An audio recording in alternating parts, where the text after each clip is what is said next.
오늘 우리에게 주신 하나님의 말씀은 이사야서 10장 5절에서 15절, 10장 20절에서 12장 6절입니다.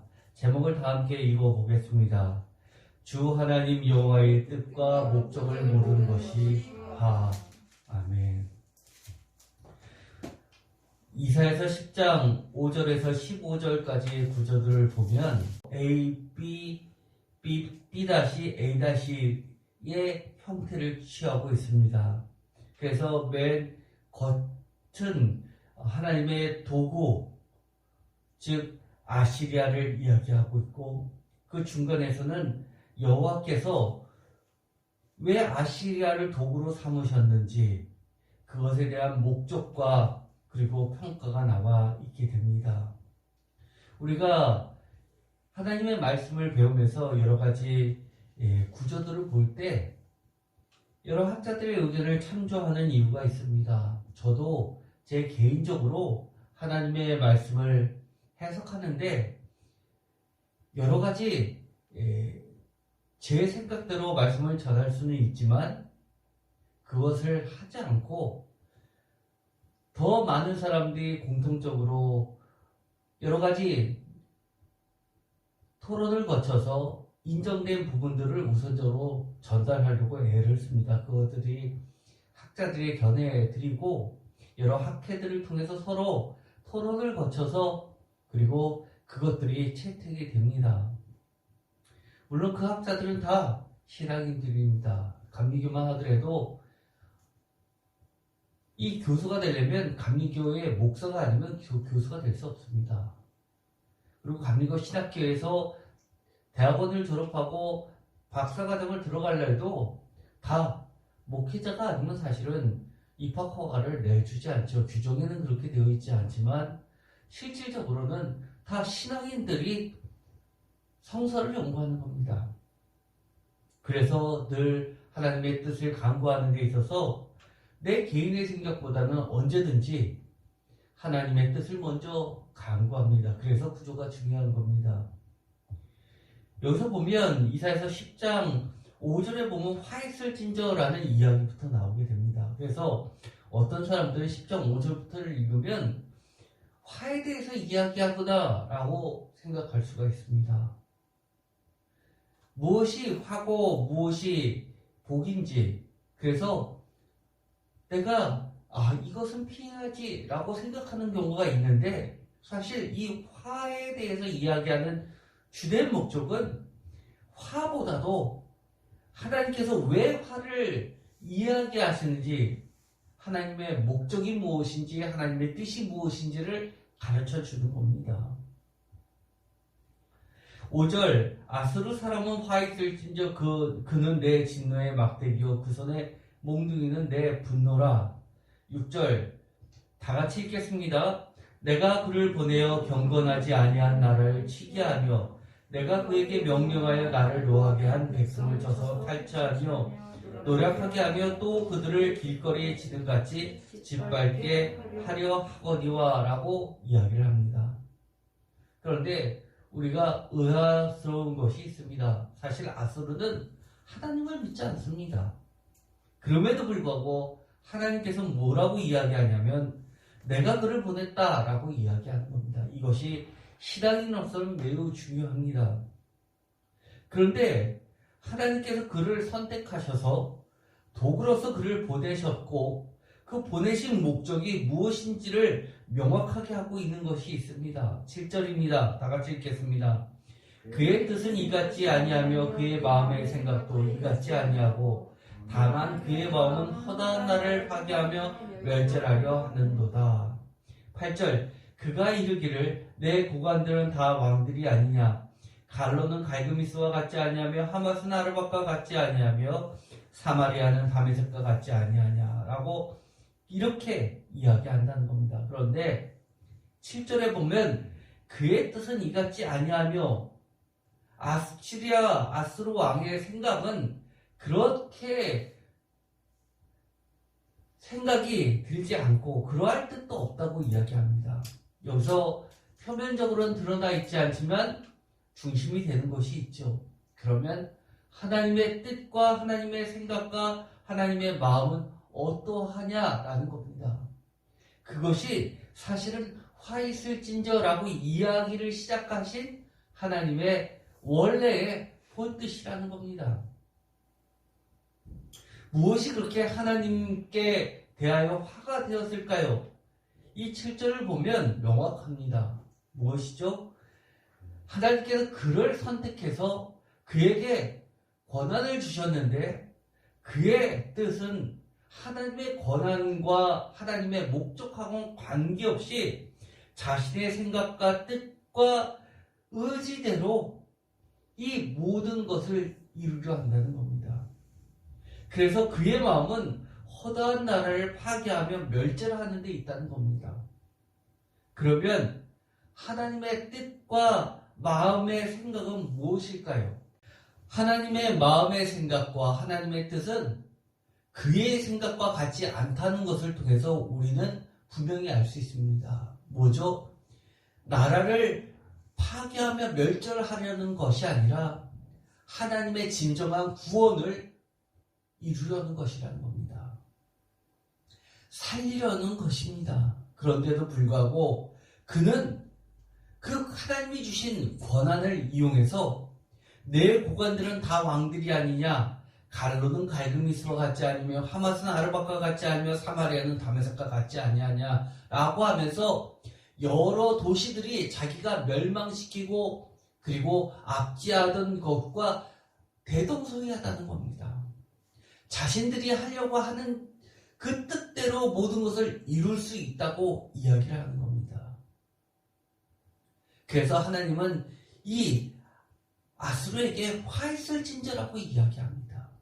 단순히 내 진노의 막대기요 그 손에 몽둥이는 내 분노라라고 이야기한 그 이상도 그 이하도 아니라는 겁니다. 도구라는 겁니다.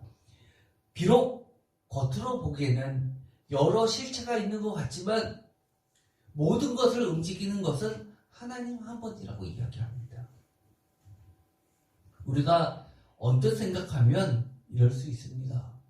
아수르는 하나님을 믿지 않았기 때문에 하나님의 뜻과 생각을 어떻게 아냐고 반문할 수 있을 겁니다. 그러나 그것은 우리들의 생각이고 하나님은 그 생각과 뜻을 분명히 전달했다고 말씀을 하십니다.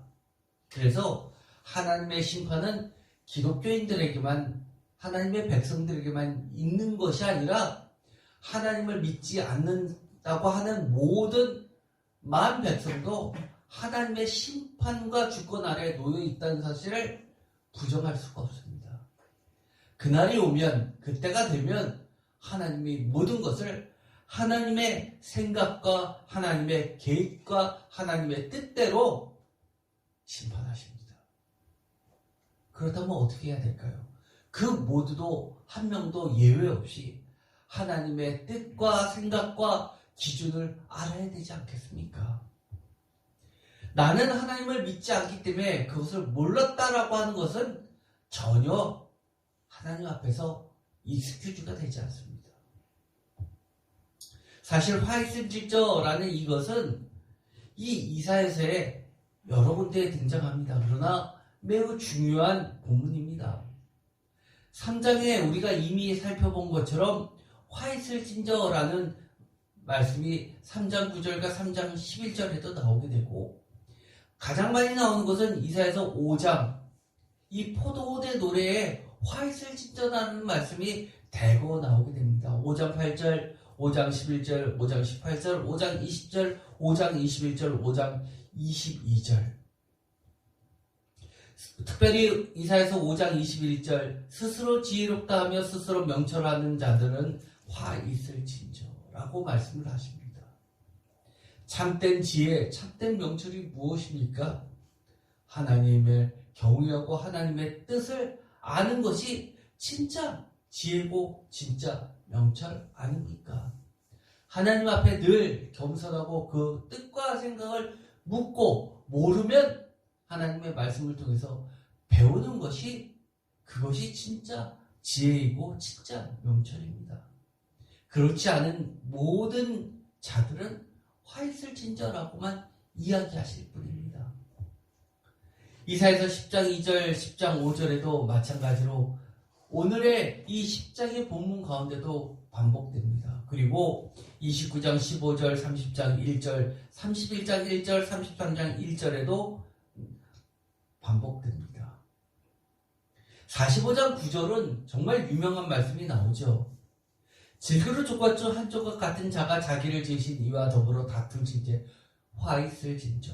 진흙이 토기장에게 너는 무엇을 만드느냐 또는 내가 만든 것이 그는 손이 없다 말할 수 있겠느냐라고 이야기합니다. 45장 10절에서도 나오게 됩니다. 이처럼 화를 선언하는 것은 예수님이 그 유명한 복음서에서 화 선언이라는 것의 모태가 됩니다. 워투유 고문이라고 흔히들 이 성서학자들은 이야기하는데 이것이 매우 중요한 정형구가 됩니다. 화선언은 그야말로 선지자들이 예언자들이 하는 중요한 선언입니다. 예수님의 화선언 마태복음 11장 21절 이것은 너무나 유명한 구절이죠. 다 같이 읽겠습니다. 화 있을진저 고라시나 화 있을진저 벳세다야 너에게 행한 모든 권능을 두루와 시돈에서 행하였더라면 그들이 벌써 베옷을 입고 제에 앉아 베게 하였으리라. 고라신 벳세다는 갈릴리 지역의 유명한 예수님께서 많은 활동을 하셨던 지역들입니다. 그런데 많은 기적과 이적을 베푸셨지만 그들은 하나님의 아들인 예수 그리스도를 믿지 않았습니다. 그러자 결국은 화선언을 하시죠. 고라시나 벳세다야 라고 하면서 화 있을 진저라고 하면서 심지어 모든 권능을 두루와 시단 이방 땅에서 행하였더라면 오히려 그들은 회개했을 텐데 이스라엘 백성들은 흑암에 있던 이 갈릴리 지역에 빛을 주었는데 이사야서에서 이야기한 것이 비로소 예수 그리스도에 의해서 성취가 되었던 그 소중한 사건임에도 불구하고 그들은 예수님의 그 은혜를 깨닫지 못했다는 겁니다. 많은 사람들이 이 얘기를 합니다. 내가 예수님을 직접 만나서 기적을 경험하면 나는 굉장히 예수님을 잘 믿을 거라고 이야기합니다. 제가 보기에는 그렇게 이야기하는 사람은 다 하나같이 예외 없이 화 있을 진저의 대상들입니다. 오히려 고라신과 벳세다보다 더 악한 존재가 될 뿐이라는 것을 저는 예언합니다. 하나님의 예수님의 은혜를 경험한다고 다 하나님의 제자가 되는 것, 예수님의 제자가 되는 것 절대로 아닙니다. 이뿐만 아닙니다. 마태복음 18장 17절, 24장, 19절, 26장, 24절에도 반복됩니다. 그리고 이 누가복음은 정말 유명한 말씀이 나오죠. 6장 24절, 25절에서도 반복되지만 누가복음 11장에 가면 대거 화선언이 모아져 있습니다. 누가복음 11장 43절, 44절, 46절, 47절, 52절. 그래서 이 누가복음 11장을 워투유 본문으로서 굉장히 학자들은 연구의 대상으로 삼습니다. 11장 43절 화 있을진저 다 같이 읽겠습니다. 너희 바리새인이여 너희가 회당의 높은 자리와 시장에서 문안 받는 것을 기뻐하는도다. 44절 화 있을진저 너희여 너희는 평토장한 무덤 같아서 그 일을 받는 사람이 알지 못하느냐. 11장 46절 이르시되 화 있을지도 너희 율법교사여 지기 어려운 집을 사람에게 지고 너희는 한 손가락도 이 집에 되지 않는도다. 11장 47절 화 있을지도 너희는 선지자들의 무덤을 만든다. 그들을 죽인 자도 너희 조상들이로다. 11장 52절 화 있을지도 너희 율법교사여 너희가 지식의 열쇠를 가져가서 너희도 들어가지 않고 또 들어가고자 하는 자도 막아내니라. 이 구절을 보면 많은 기독교인들이 착각하는 것이 있습니다. 이것들은 바리새인들과 율법 교사들에게 했던 말씀 아닙니까? 오늘날로 이야기하면 목사들 아닙니까? 장로교로 이해하면 장로들 아닙니까? 라고 이야기할 겁니다. 그러나 이것은 오늘날 모든 기독교인들에게 해당하는 말씀입니다. 사람들은 아주 자신들에게 그럴싸하고 좋은 말만 받아들이고 이렇게 화선언에 해당하는 것은 남에게 돌리기를 좋아합니다. 예를 들어서 만인제사장, 너무너무 좋은 말씀이죠. 하나님께서 여러분을 택하신 이유는 뭡니까? 평신도도 목회자도 다 하나님의 제자로서 만 백성을 하나님께 이끌기 위한 제사장의 직분을 주셨다는 겁니다. 그러나 여러분이 성도들이 되는 순간 여러분이 목회자의 수준까지 가려고 애쓰십니까? 그거 목사님이나 하세요 라고 하지 않습니까? 저는 제가 평신도일 때 늘 소망이 그랬습니다. 평신도도 목회자의 수준까지 가야지만 선교를 하더라도 선교의 방해꾼이 되지 않지 않을까라는 생각을 했습니다.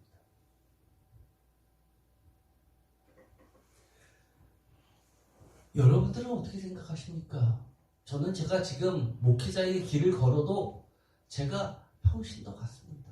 제가 설교를 하더라도 여러분 들으라고 하는 소리 아니라 제가 이 자리에 앉아 있다고 생각하고 제 자신에게 주님이 하시는 말씀이라고 저는 생각하고 받아들이고 설교합니다. 저는 하나님 앞에 제가 목회자이기 때문에 어떤 특권이 있다고 생각하지 않습니다. 그럼에도 불구하고 저를 목회자로 세우신 것은 그만큼 책임이 엄중하기 때문에 하나님의 말씀에 대해서 매달리는 것 아닙니까? 왜 그렇습니까? 하나님의 뜻과 생각을 분별하기 위해서입니다. 제가 평신도 생활할 때 가장 답답했던 게 뭐였는지 아십니까? 아마 여러분들도 비슷할 겁니다. 내가 잘 되는 건 아니요. 하나님의 생각이 무엇이었을까? 하나님을 알면 뭐라고 하실까? 이거였습니다. 이사야서 10장 10절에 보면 이런 말씀이 나옵니다. 내 손이 이미 우상을 섬기는 나라들에 미쳤나니 그들의 조각과 신상들이 예루살렘과 사마리아의 신상들보다 뛰어났느니라. 내가 사마리아와 그의 우상들에게 행한 같이 예루살렘과 그의 우상들에게 행하지 못하겠느냐. 얼마나 교만하면 이런 말을 합니까? 그러자 주님께서 이렇게 이야기하십니다. 12절입니다. 다 같이 읽겠습니다. 그러므로 주께서 주의 일을 시온산과 예루살렘에 다 행하신 후에 아수르 왕의 완악한 마음에 열매와 높은 은혜의 자랑을 벌하시리라. 하나님이 가만히 있으실 것 같습니까? 이사야서에 보면 이런 말씀이 나오시죠. 하나님의 백성들에게, 야곱에게, 그리고 유다에게 이런 말씀을 하십니다. 내가 나의 진노를 돌이키면서 은혜를 베푸는데 내가 너희들에게 화를 냈어도 막대기를 들었어도 이방인들에게 질책하듯이 그렇게 질책했겠느냐. 그들을 벌하는 만큼 너희들을 벌했겠느냐라고 이야기하십니다. 결국 그렇지 않다는 것이죠. 죽을 정도로 진노하시지 않습니다. 13절 그의 말에 나는 내 손의 힘과 내 지혜로 이 일을 행하였나니 나는 총명한 자라 열국의 경계선을 걷어치웠고 그의 재물을 약탈하였으며 또 용감한 자처럼 위에 거주한 자를 낮추었으며 내 손으로 열국의 재물을 얻은 것은 새의 보금자를 얻은 같고 온 세계를 얻은 것은 내버린 나를 죽음 같으며 날개를 치거나 입을 벌리거나 지저귀는 것이 하나도 없었다 하는도다. 하나님께서는요 하나님을 모르는 자들이 한 이야기까지 다 기억하십니다. 그렇다는 이야기는 하나님이 하나님의 백성들이 하나님에게 향하여 했던 기도 소리 잊으시겠습니까? 저는 하나하나 다 기억하시다고 합니다. 하나님의 성전에서 나눴던 대화들 하나님은 다 듣고 계십니다. 그런데 하나님의 성전에서 마치 하나님이 안 계시고 세상의 클럽이나 세상의 모임에서 하는 것보다 더 악한 행동과 말을 거침없이 해대는 걸 보면 저는 참을 수가 없습니다. 이곳은 하나님이 계신 곳이기 때문에 더 조심하고 한 번 더 생각해야 되는 장소 아닙니까? 심지어 하나님이 믿지 않는 자들이 하나님의 성전이 아니라 전쟁터에서 그들이 자기들끼리 나눈 대화까지도 하나님이 기억하시면서 그것을 심판의 중요한 제목으로 선언하십니다. 우리가 판결을 보면 재판장이 쓰는 말이 있죠. 여러 가지 규례를 들어서 판결합니다. 그런데 그 규례에 맞는지 틀리는지 왜 그들이 어겼는지를 재판장에서 증거로 여러 가지 나눴던 변론들을 그대로 한 글자도 틀리지 않게 그대로 명기하면서 이래서 이것을 어겼다라고 이야기합니다. 15절 다 같이 읽겠습니다. 도끼가 어찌 찍는 자에게 스스로 자랑하겠으며 톱이 어찌 켜는 자에게 스스로 큰치하겠느냐. 이는 막대기가 자기를 드는 자를 움직이게 하며 몽둥이가 나무 아닌 사람을 들려 함과 같은 이로다. 이사야서 10장 20절에서 12장 6절까지는 굉장히 긴 본문이지만 이것을 학자들은 아주 간단하게 정리를 해버립니다. AB, A-구조로 해서 A는 10장 20절부터 34절까지 하나님이 아시리아를 몰락시키고 A- 12장 1절에서 6절까지 구원을 이루시는 하나님을 찬양하고 중간에 11장 1절에서 16절까지 장차 오실 메시아를 이야기합니다. 사실 이 10장 20절부터 12장 6절까지 특별히 사람들이 이 11장을 들어가면 마치 이렇게 생각하시는 분들이 계십니다. 10장까지는 9장과 연결이 되는데 11장과 10장은 완전히 분리된 별개의 본문으로 생각하시는 분이 계십니다. 마치 시편과 자명이 떨어져 있는 것처럼 생각합니다. 그러나 이 구절을 보면 어떻습니까? 아시리아를 몰락시키는 하나님, 이것은 아시리아를 몰락시킨다라고 표현했지만 그것은 무엇을 이야기합니까? 바로 구원이라는 겁니다. 12장 1절에서부터 6절까지 구원을 이루시는 하나님을 찬양하는 것의 키워드는 뭡니까? 마찬가지로 구원입니다. 그러면 가운데 있는 메시아 11장 1절에서 16절은 예수 그리스도를 예언하는 그것으로 끝나는 겁니까? 아니요. 장차 오실 메시아 예수 그리스도는 이 구원의 완성이라는 겁니다.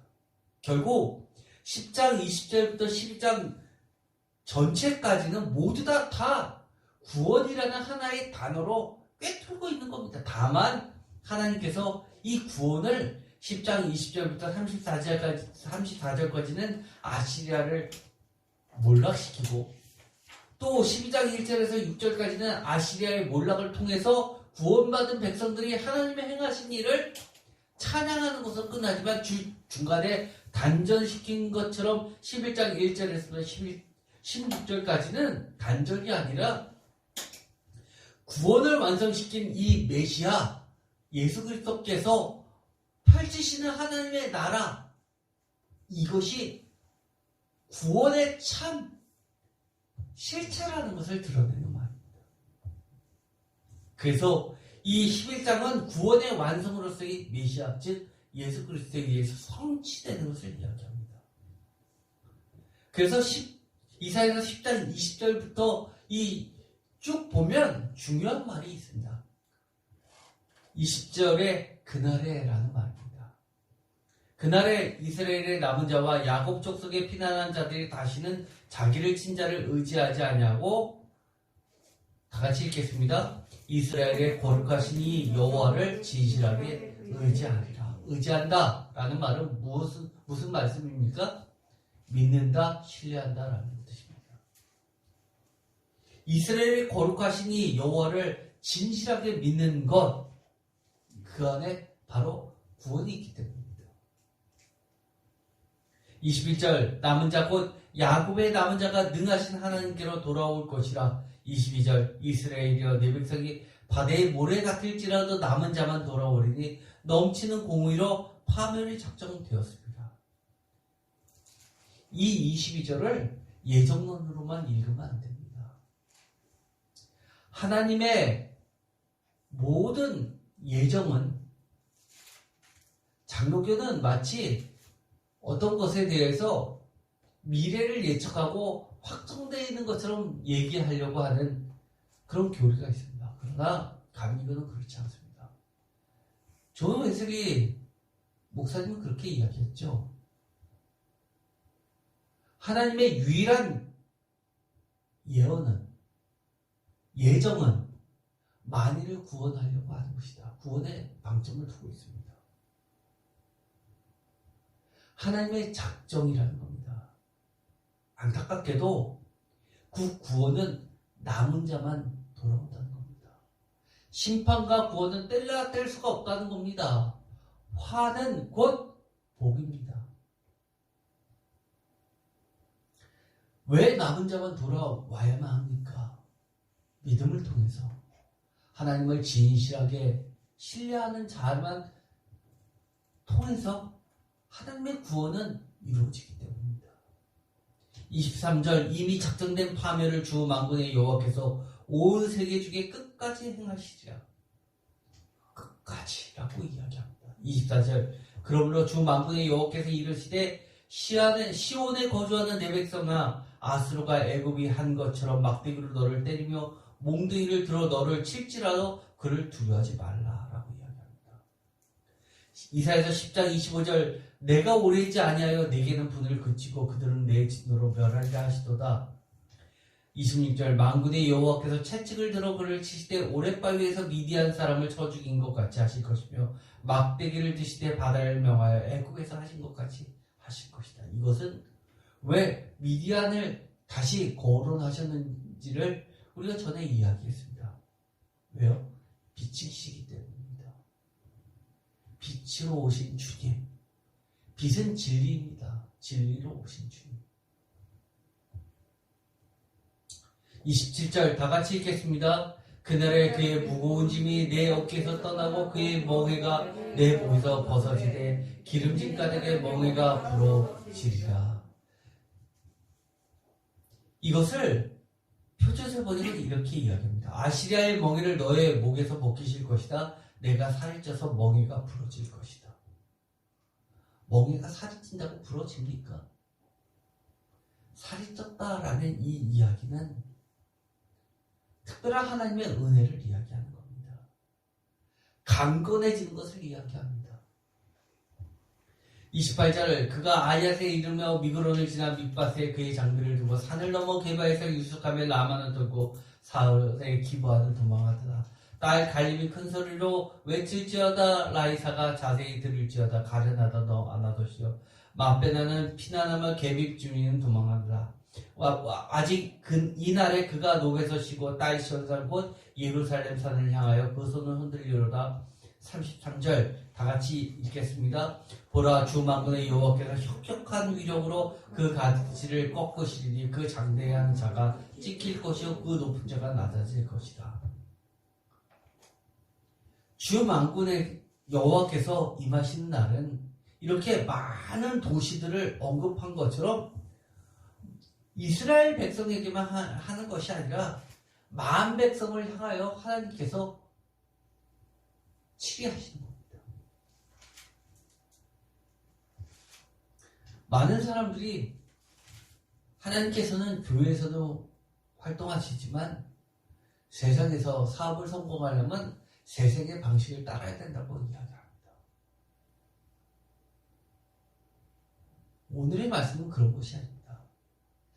가정을 화목하게 하려면 여러 가지 상담학에서 이야기한 것처럼 해야지만 관계가 회복되는 것 아니라는 이야기입니다. 우리가 저것은 신앙 따로 세상 따로라고 생각하는 그 영역이 따로 존재하는 것이 아니라 모든 영역이 다 하나님의 영역이라는 겁니다. 이사야 12장 1절 그날에 라고 이야기하면서 이렇게 이야기합니다. 여호와여 주께서 전에는 내게 노하셨으나 다 같이 읽겠습니다. 이제는 주의 진노가 덜어섰고 또 주께서 나를 안해하시오니 내가 주께 감사하겠나이다 할 것이다. 2절 보라 하나님은 나의 구원이시라 내가 신뢰하고 두려움이 없으리니 주 여호와는 나의 힘이시며 나의 노래시며 나의 구원이시라. 간혹 우리는 세상에서 살면서 기도는 하는데 기도가 더뎌지면 그런 기도를 하게 됩니다. 하나님 왜 이렇게 저는 힘이 없습니까? 정말 힘센 자들이 좀 도와줬으면 좋겠습니다 라고 기도할 때가 있습니다. 예를 들어서 변호사가 도와주고 구청이 도와주고 경찰서가 도와주고 아니면 판사 출신이 도와주고 변호사가 도와주고 국회의원이 도와주고 내 친구에게 장관이 있어서 이 문제를 좀 해결해 줬으면 할 때도 있을 겁니다. 그러나 이렇게 이야기를 하는 겁니다. 믿음이라는 것은 하나님은 나의 힘이라고 고백할 줄 아는 것이 그것이 믿음입니다. 그것이 하나님을 신뢰한다는 것에 대한 표시입니다. 내가 무참히 짓밟힐 때, 내 권리가 빼앗기고 있을 때조차라도 하나님은 나의 힘이시며 나의 노래시며 나의 구원이시라는 그 굳건한 진리를 포기하지 않는 겁니다. 끝까지 붙잡는 자만이 하나님은 나의 구원을 경험하게 됩니다. 이 2절만 보더라도 철저히 시의 구조가 보이게 됩니다. 하나님은 나의 구원이시다라는 것이 구원 앞과 뒤를 쌓고 있습니다. 신뢰하고 두려움이 없다라는 말과 나의 힘이여 나의 노래다라는 말하고도 같은 겁니다. 하나님은 주 여호와는 이렇게 해서 반복합니다. 3절 너무나도 유명한 말씀이죠. 그러므로 너희가 기쁨으로 구원의 우물 들에서 물을 기르리로다. 아멘입니다. 반드시 기쁨으로 기를 날이 올 것입니다. 4절 그날에 너희가 말하기를 여호와께 감사하라 그의 이름을 부르며 그의 행하심을 만국중에 선포하며 그의 이름이 높다 하라. 5절 여호와를 찬송할 것은 극히 아름다운 일을 하셨으니 이를 어디에요? 온 땅에 알게 할지어다. 하나님은 우리를 패배하게 만드시지 않습니다. 반드시 온 땅에 알게 하실 겁니다. 우리를 찬송하게 하실 겁니다. 지금 이 보라색으로 온 땅이라고 하는 것들 여러 가지 다른 말로 반복됩니다. 만국, 그 다음에 아까도 이야기했던 것처럼 여러 도시들, 게빈, 높, 마베나, 갈렘, 라이사, 아나돗, 기부아, 게바, 라마 이런 모든 것이 바로 온 땅을 이야기하고 있습니다. 그러면서 이렇게 이야기하죠. 6절 시온의 주민아 소리 높여 부르라. 이스라엘의 거룩한 이시가 너희 중에서 크시니라 할 것이다. 시온의 주민은 곧 무엇입니까? 성도들아 라는 말입니다. 이사야서 10장 20절부터 34절 아까도 말씀드렸던 것처럼 이것은 에이다 시인 이사야서 12장 1절에서 6절까지와 같은 말인데 키워드는 구원이라고 했습니다. 이 11장에 나오는 이 메시아는 바로 구원의 완성을 이야기하는 것이라고 말씀드렸습니다. 전에도 11장 이야기할 때 이새의 줄기에서 한 쌍이 나면 그 뿌리에서 한 가지가 나서 결실할 것이다. 이 가지 넷째는 나사렛 예수에 대한 그 구약에서의 지명의 원어를 찾은 거라고 추정하고 있다고 이야기했습니다. 2절 다 같이 읽겠습니다.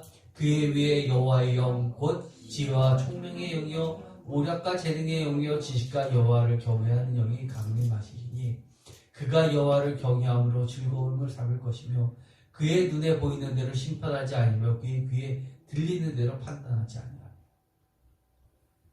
우리가 예수님을 믿는다라고 하는 것은요, 다른 말로 이야기하면 예수님이 믿는 것을 우리도 믿는다라고 하는 것과 같은 이야기입니다. 제 말이 틀렸나요? 예수님만 믿으면 됐지, 예수님이 무엇을 믿었고 예수님이 무엇을 따라갔고에 대해서 관심이 없다면 그건 예수님을 믿는 것이 아닙니다. 예수님은 뭐라고 이야기하셨습니까? 그의 위에 여호와의 영, 곧 지혜와 총명의 영이요 모략과 재능의 영이요 지식과 여호와를 경외하는 영이 강림하셨다라고 이야기했으면 우리도 주님처럼 여호와를 경외함으로 즐거움을 삼아야 될 거 아닙니까? 지혜와 총명과 재능과 모략이 세상에서 내가 잘 나가는 것으로 만족하는 것이 아니라 여호와의 여기에 의존해서 여호와의 영대로 이끌림을 받아 살아내는 존재가 되는 것이 우리의 삶의 기쁨이 되어야 되는 겁니다. 그런 자들은 공의로 가난한 자를 심판하며 정직으로 세상에 겸손한 자를 판단할 것이며 그의 입에 막대기로 세상을 치며 그의 입술의 기운으로 악인을 죽일 것이며.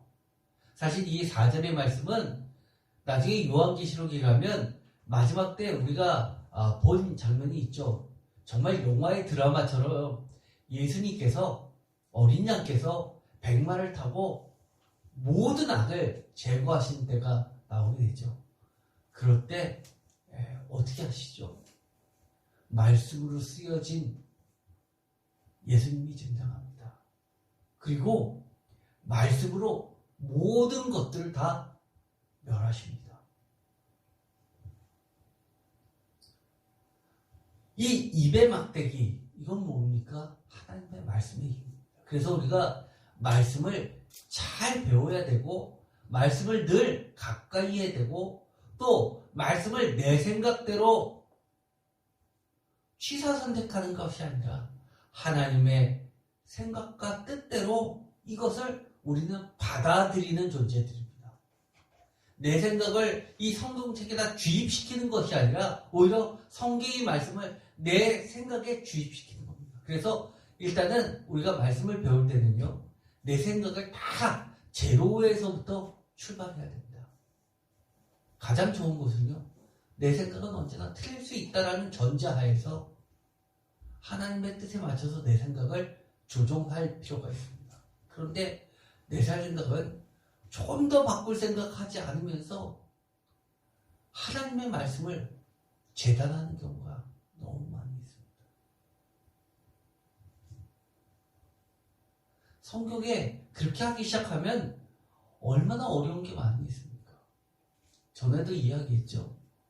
곰이 갑자기 나타나서 선지자를 놀려댔던 그 42명의 아이들을 다 물어뜯어 죽이는 사건. 그게 해석이 됩니까? 우리는 우리의 생각 갖고 하나님의 말씀이 잘못됐다. 하나님의 말씀을 재단할 수 없습니다. 이사야서 11장 6절에 보면 또 나오게 됐죠. 이사야서 11장 전체는 어떻게 보면 중요한 단락마다 핵심 단어가 나오게 됩니다. 바로 그때라는 말씀입니다. 어느 때요? 예수 그리스도께서 메시아께서 구원을 완성하신 그때 6절. 그리고 또 나오게 되죠. 10절에 그날에. 그리고 또 나오게 됩니다. 11절에 그날에. 이것이 바로 이 11장 전체의 구조입니다. 그날에, 그때는 이런 일들이 벌어지는 것들은 다 모대로 이루어진다는 겁니까? 어떤 건축할 인물, 사람들이 메시아라고 부르는 지도자의 생각과 철학대로 움직이는 것이 아니라 여호와의 영, 곧 지혜와 총명의 영이요 모략과 재능의 영이요 지식과 여호와를 경외하는 영이 강림하여 여호와를 경외함으로 즐거움을 삼는 자가 여호와의 뜻과 생각을 펼쳐 보이는 것, 바로 그때가 바로 그때라는 겁니다.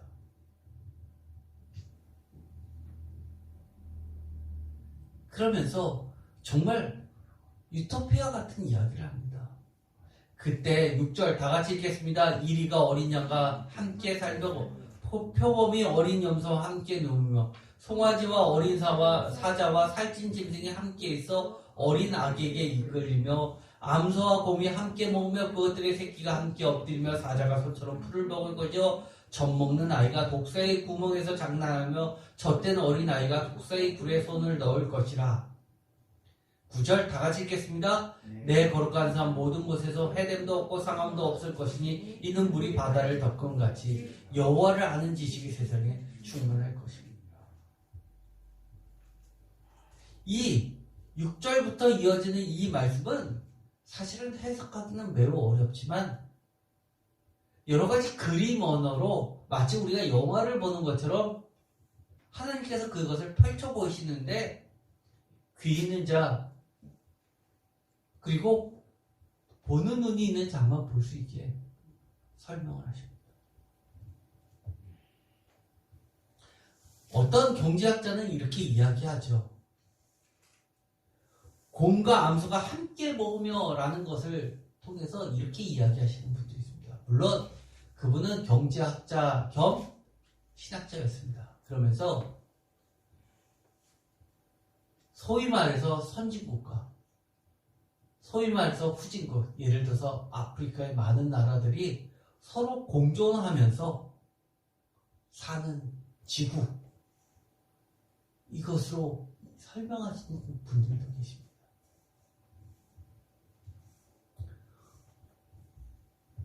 요즘에 또 이 러시아와 우크라이나 전쟁을 보면서 이 장면을 해석하시는 분들도 계십니다. 사자와 곰이 암소와 어린 양을 물어뜯고 자기의 배를 채우는데 쓰지 않는 그런 평화가 펼쳐지는 정의가 펼쳐지는 세계를 꿈꾸기도 합니다. 그러나 그것은 하나의 일부가 될 수 있어도 전체를 묘사하지는 못하죠. 어떤 사람은 또 이렇게 이야기합니다. 대기업과 중소기업 또는 골목 상인들이 함께 공존하는 사회를 설명하는 자들도 있습니다.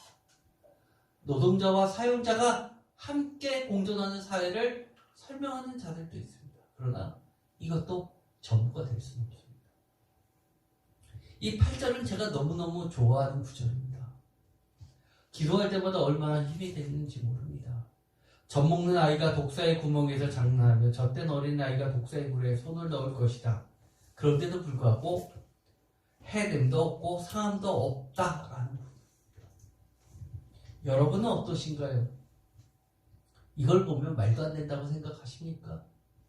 저는요, 하나님 앞에서 저는 언제나 독사의 구멍에 장난하면서 손을 넣는 어린아이와 같은 자라는 사실을 인정합니다.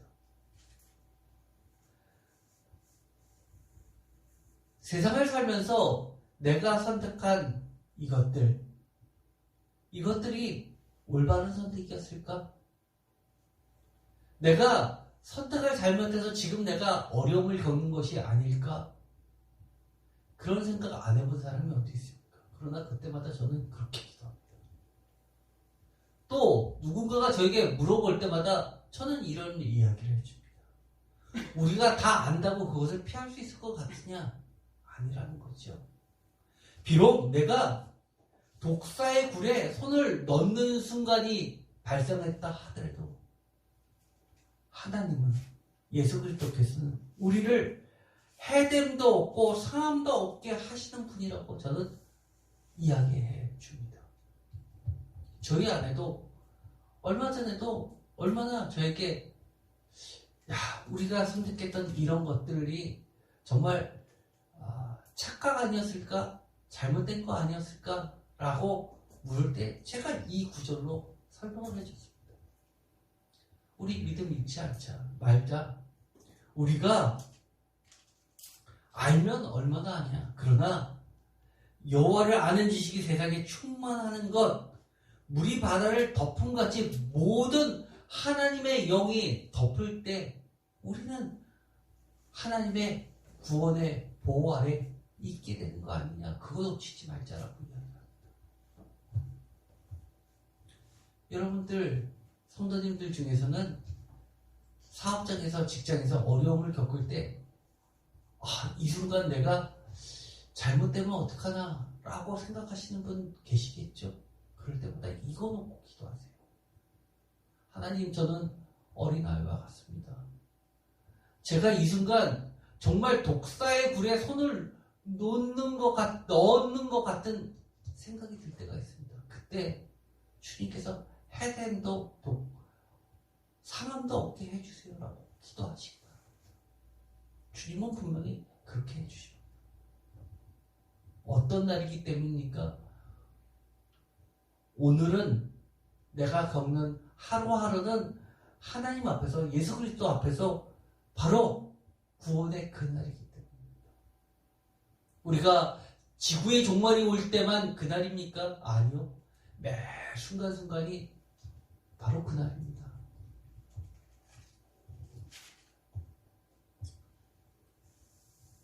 여러분에게 있어서 진짜 가장 두려운 화의 저주는 무엇입니까? 사업의 실패입니까? 직장의 실패입니까? 가정의 위기나 실패입니까? 저는 이렇게 말하고 싶습니다. 내 삶의 위기가 찾아올 때만 하나님을 찾으면서 평소에는 스스로 잘 나간다고 생각하거나 위기가 이미 지나갔다고 생각이 들 때면 하나님 아버지와 예수 그리스도의 뜻과 목적을 알려고도 하지 않으며 관심조차도 없는 것, 그것이 진짜 화입니다. 그것이 진짜 위기입니다. 결국 하나님의 말씀이 나에게 사라지는 것입니다. 우리가요, 선지서, 예언서를 성경 어플에서 검색하지 않습니까? 무슨 말씀이 제일 많이 공통적으로 나올 것 같습니까? 여호와의 말씀이 내게 임하니 라는 말씀입니다. 그 말씀 굳이 없어도 우리가 성경에서 예언서를 읽으면 다 이게 하나님이 말씀하셨고 하나님의 말씀이 임했으니까 말씀하겠지 라고 다 압니다. 그런데도 불구하고 여호와의 말씀이 내게 다시 임하여 라는 말이 너무너무 숱하게 나옵니다. 그 얘기는 뭡니까? 여호와의 말씀이 그치는 때가 온다는 겁니다. 성경을 풀어줘도 이사야서에 이야기하면 나는 배우지 못해서 못 알아듣겠다.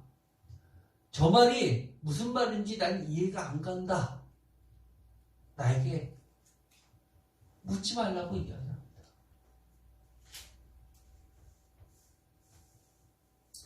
예언이 그치는 때, 하나님의 말씀이 그치는 때, 하나님의 뜻과 생각이 내 삶에서 사라지는 그때가 진짜 화입니다. 오늘 우리가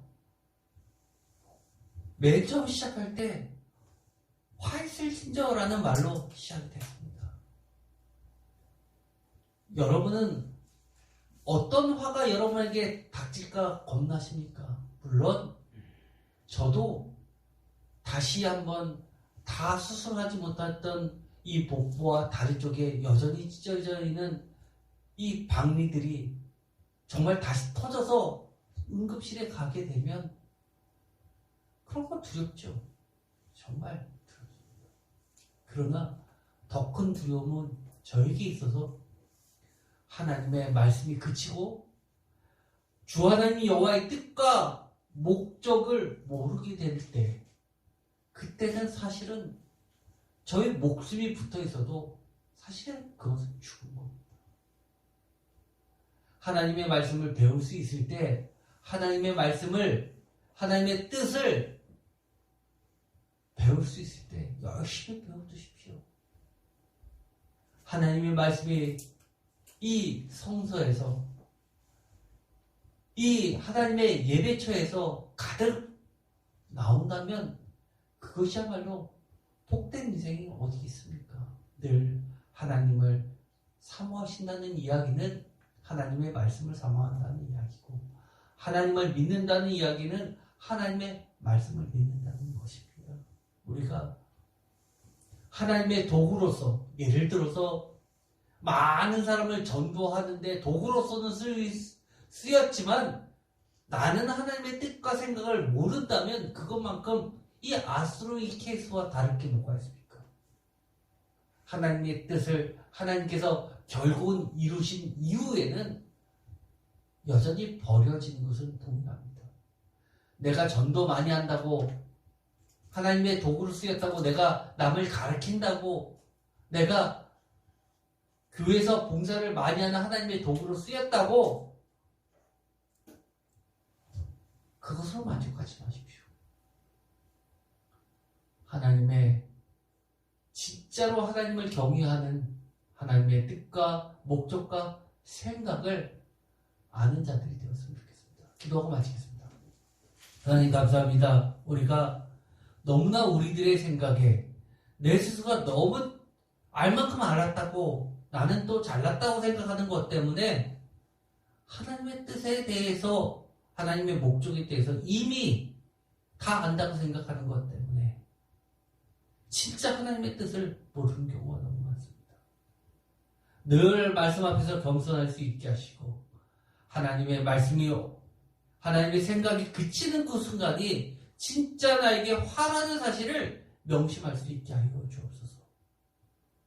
그날이 곧 오늘 지금이라는 사실을 우리가 기억하고, 날마다 예수 그리스도의 그 구원이 차고도 넘칠 수 있게 하여 주시옵소서. 예수 그리스도의 이름으로 기도드립니다. 아멘.